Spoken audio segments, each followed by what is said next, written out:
Hello, my name is Giftin Tuli, and I'm the head of experimentation at the UNDP Accelerator Labs at the country office in Zimbabwe.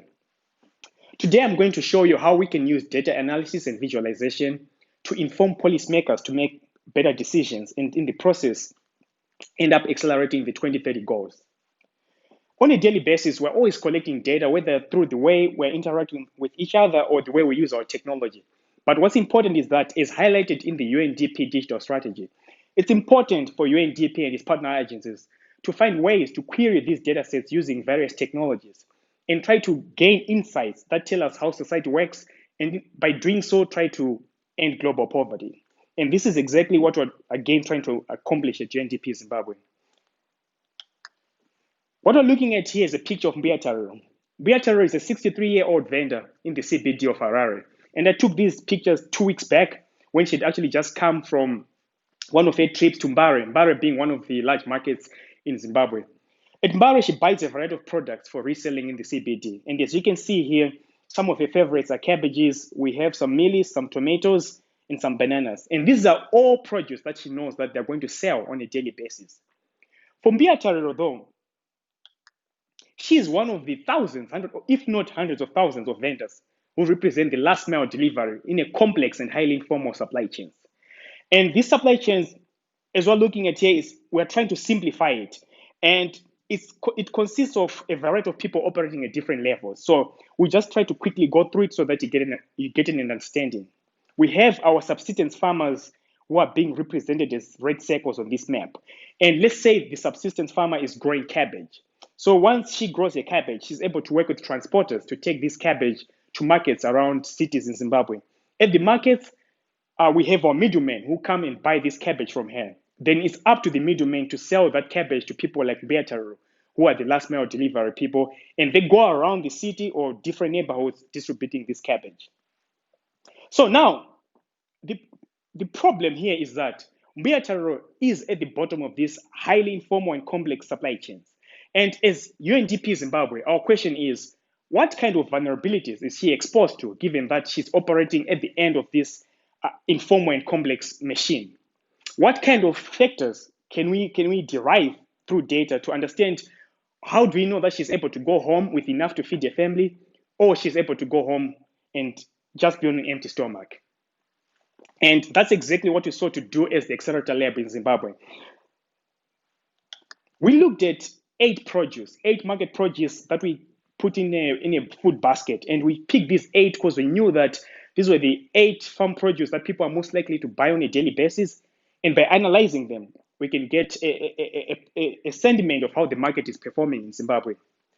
We obtained 2.5 years worth of data for a variety of products and analyzed them, looking at the volume supplied to each market and also the daily pricing for each product. And although we looked at 8 for this presentation, we're going to look at only 3. We're going to only focus on 3 products. So we're going to focus on tomatoes, our mealies, and our sweet potato. So what we're looking at here is sweet potato supply to provincial markets from June 2018 all the way to June 2020 this year. And I'm so sure that your eye is already starting to pick up certain patterns. We have our peaks followed by dips. And this cyclical pattern is as a result of seasonal induced fluctuations in our volumes of sweet potato supply to markets. What I mean by this is that in Zimbabwe, our rainy season is usually around January all the way to around April. And this is the time when our farmers are able to grow a lot of sweet potato and supply it to markets.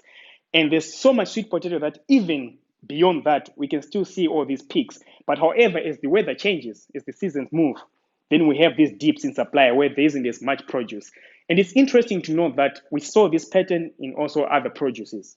So what this means for us at UNDP Zimbabwe, though, is we begin to wonder and say, around this time when we have these dips, what kind of other interventions can we provide for Mbuya and other vulnerable vendors so that they end up not tanking but are able to sustain themselves till the next peak in supply? Let's take a look at our pricing for sweet potato. And as expected, we see that there's an inverse relationship between our supply and our pricing. During the times where we have our peak in supply, our prices are also going down. And when we have scarcity, our prices are up. However, if we look at March getting into April of 2020, we want to see what was the impact of COVID on the markets. By just focusing on this specific data set, we see that around March 23rd, when COVID got into Zimbabwe, the president put some lockdown measures. And this is the time when traditionally we're expecting our sweet potatoes to be peaking. However, as a result of COVID disrupting the markets, we see that there was no peak this year, but instead, actually the prices further went up during a time when they were supposed to be going down. And this is worrisome for us because from Biataro and majority of vendors, they know that traditionally they're getting into a time where they should be harvesting, getting a lot of sweet potato and making more money. However, because of disruptions, they're at a position where they've had loss in their livelihoods. So what we're looking at here in this beautiful visualization is actually tomatoes being distributed across Zimbabwe. Each line is a supplier region being mapped to the provincial market where the tomatoes are being sold. And just like sweet potato, I can say with confidence that you're saying, oh, what's happening here? We can see that there's a sudden dip in supplies of tomatoes to markets. And what's interesting is that this doesn't just happen here only. If we go back to December 2018, we see the same trend. There's a sudden dip and markets only start recovering around March, getting into April. What we're looking at here is actually something that I grew up people telling me that it's called the general disease. And the general disease is it's a common name in Zimbabwe given to this sudden dip, sudden decline in market activity and the economic activity in Zimbabwe as we move from the festive season in December, getting into the early months of the following year. And the general disease is a product of two things. So the first one is that in Zimbabwe, around December, a lot of companies are giving bonuses. So people have a higher purchase power. And markets know this, the supply chains know this. They're able to push more produce into the markets and people buy. But as we move into January of the next year, February, March, people don't have money, they're broke. And at the same time, the second reason, this is a time where, remember, we said this is during our farming season from January all the way to around April. So farmers are back in the fields and they're not pushing more volume of produce into the markets. All right. So now that our data was able to show us that we do have this pattern that's affecting the supply chains and the markets, which is called what we're terming the general disease.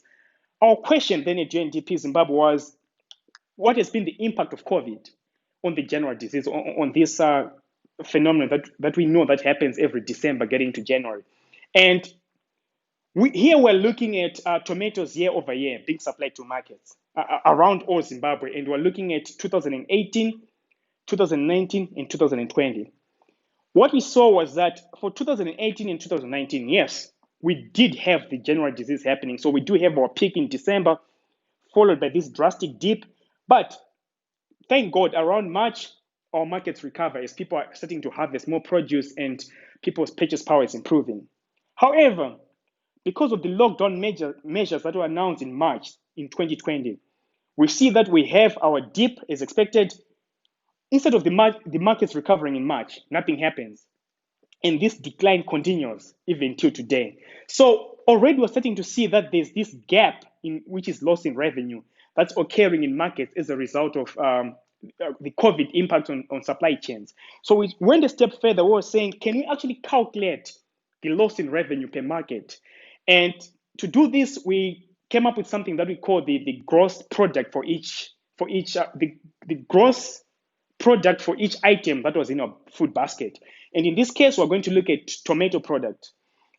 We multiplied the volume of tomatoes being supplied to Mbare Msika, which is the largest market in Harare, by the daily price for that day for tomatoes at that market. And what we saw that for every month, we have this pattern where the gross tomato product peaks around, I think it's around June. And this is because this is when the prices of tomatoes are at their highest. So now, what's interesting is if we look at 2020, our gross tomato product is really low. So we're looking at in March when the lockdown starts, March, April, May, it's averaging around 40,000. This is 40,000 US dollars total spent on tomatoes for each month. Compared to previous months, we were looking at in 2019, so it was around 80,000. 2018, even slightly more, almost around 90,000. And so by doing this, we're starting to see the real impact that COVID has had on informal markets and supply chains in Zimbabwe. And this again translates to the resilience and livelihoods of the most vulnerable people in our communities, in urban communities in Zimbabwe. who are people like Mbuya, these vendors. And for UNDP Zimbabwe and our partners here, then the question is, what can we do to close this gap? Because if we don't close this gap, then we run the risk of losing all the gains that we've made in ending poverty.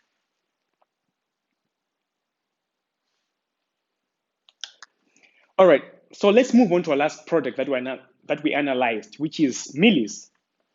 And if we look at our mealies data, what's striking in the data is the volume changes from year to year. And here we're looking at 2018, we see that we have a huge peak in the amount of mealies supplied to markets. But the moment we move to 2019, well, still a peak, and it gets worse in 2020. We can't even see the peak compared to the previous years. And what we're looking at here is the impact of climate change on markets and supply chains in Zimbabwe. So this decline, gradual decline in peaks of mealies supplied to markets is as a result of the drought that has been ravaging Zimbabwe. We had a drought season in 2019, end of 2018, getting into the 2019 farming season. And the same thing happened 2019, getting into 2020. And what worries us then is already there's an existing drought and a pandemic like COVID happens. So what happens when you combine climate change and pandemics? And we can see this in this data set where once the lockdown measures were announced around March, we see our prices of mealies peaking to an all-time high of around 12 US dollars per 18 kgs of bucket. And it actually took the government intervention to reduce this pricing. Otherwise, people were failing to cope anymore. So after the government intervened, the pricing kind of went down, yes, but still, it's still high for comparable to previous years.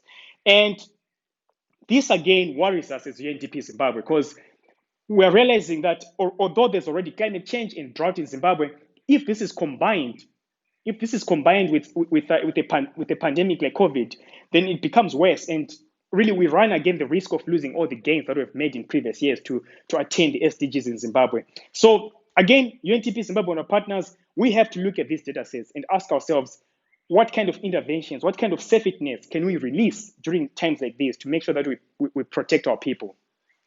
All right. Now, let's summarize what we just went through. As I said, the Accelerator Lab in Zimbabwe, we made an attempt to understand our informal markets and our supply chains using data. And by analyzing 8 products, we're able to come up with 3 main points. So the first part was that we have these seasonal variations in supplies. And the key thing, take-home point here is we have these dips. And during these dips, it's up to us as the NDP Zimbabwean partners to figure out what needs to be done to make sure that Mbuya and her friends and other vendors can survive this dip to the next season when there's more produce. Then we also saw what we're calling the general disease, this sudden decline in economic activity. And we saw how COVID has made it impossible this year for the market to recover from the general disease. And we're saying to protect gains, we need to make sure that we close this gap, come up with interventions to close this gap, this loss in revenue.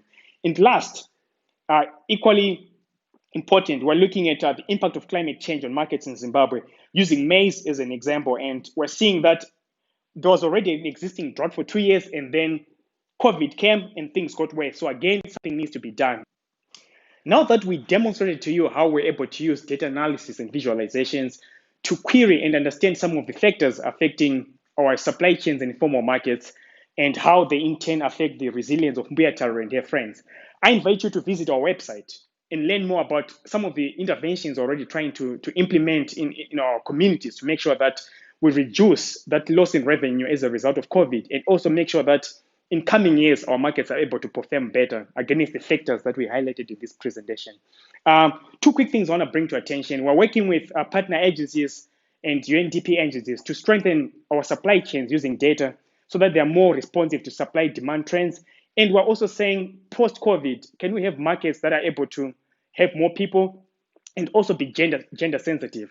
I also want to say we have an exciting urban resilience program that we're working on, trying to address some of the issues that we saw to say if there are dips in supply, demand, and all these fluctuations, how can then we ensure that the most vulnerable people in our groups, and in this case, women, are able to be protected from this, whether through a variety of other alternative sources of livelihoods that are again linked to the whole supply chains and markets. I want to thank you all for attending. And please, again, do visit our website. Thank you.